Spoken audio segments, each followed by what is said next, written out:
Kengerian saat perang dan pasca perang ternyata tidak dialami hanya pada penduduk sipil. Anggota militer yang dikenal kuat fisik dan mental pun terdampak dengan sangat mengerikan. Mereka memperlihatkan gejala yang membuat para medis kala itu kebingungan, yang kemudian gejala itu dikenal dengan sebutan shell shock. Men with no visible physical injury, some were struck dumb, others screamed in terror at the slightest alarm. Over 80,000 men were treated for what was then known as shell shock.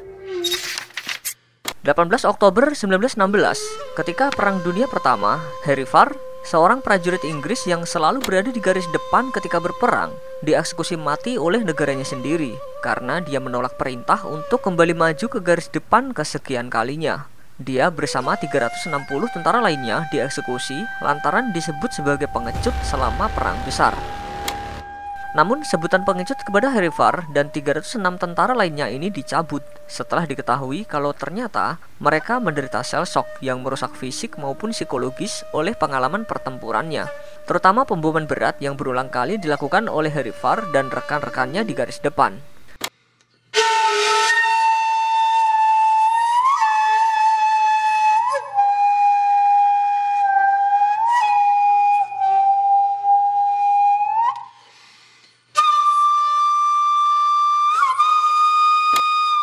Ketika menderita shell shock, seorang prajurit akan merasakan kecemasan, kebingungan, kelumpuhan, tremor, kebutaan, tuli hingga depresi.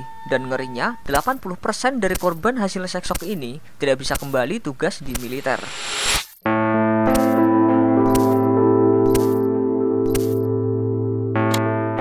Kejadian serupa juga dialami oleh prajurit dari Prancis, Jerman, dan negara-negara lain yang mengikuti perang. Pada Perang Dunia Kedua, tentara Jerman yang mengidap shell shock dieksekusi mati atau dibebas tugaskan karena mereka dianggap lemah dan tak berguna, serta dikhawatirkan akan mempengaruhi prajurit lainnya. Dalam kasus modern, gejala ini juga terjadi pada Perang Irak dan Afghanistan. Dari 380.000 tentara Amerika Serikat, 19% mengalami cedera otak akibat senjata dan perangkat peledak. Pada Perang Dunia Kedua, istilah shell shock diubah menjadi war neuroticism atau CSR, dan setelah itu istilah yang tepat digunakan adalah PTSD. Penderita ini akan merasakan sulit tidur dan selalu teringat kenangan buruk. Otak penderita terjebak dalam kondisi selalu waspada dan siaga terhadap bahaya.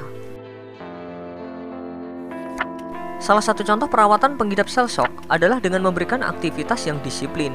Contohnya, pengidap yang takut bising, maka kamarnya akan dihadapkan ke jalan. Pengidap yang takut sendirian akan diisolasi. Kemudian para prajurit disuruh untuk bisa mengelola memori mereka sehingga bisa memisahkan pengalaman traumatis. Dan yang populer kala itu adalah perawatan sengatan listrik. Misalnya arus listrik yang dialirkan ke faring seorang prajurit yang menderita bisu atau ke tulang belakang seorang pria yang memiliki masalah berjalan. Walaupun pada akhirnya metode pengobatan ini dikritik karena anggota militer percaya bahwa shell shock hanyalah sebuah kelemahan dan kepura-puraan yang harusnya bisa diatasi dengan disiplin militer. Metode pengobatan ajaib juga dilakukan oleh Arthur Hertz. Dia merupakan seorang mayor tentara. Dia membawa penderita ke pedesaan Devon di Inggris yang damai dan tenang. Para penderita di sana bekerja keras di ladang pertanian serta didorong untuk menggunakan energi kreatif mereka. Bahkan Arthur juga menyuruh penderita untuk kembali menembak dan bercerita tentang pengalaman perang dengan harapan mereka bisa melawan ketakutan itu.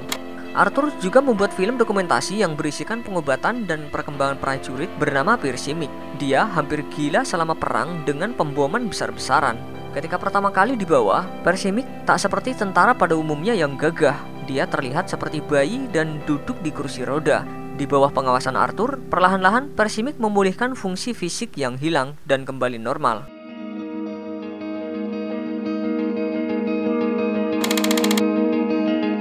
Mungkin ini adalah sebuah keajaiban yang benar-benar menyelamatkan nyawa banyak orang dengan pendekatan persuasi dan hipnotisme yang menekankan pada rasa simpatik dan manusiawi.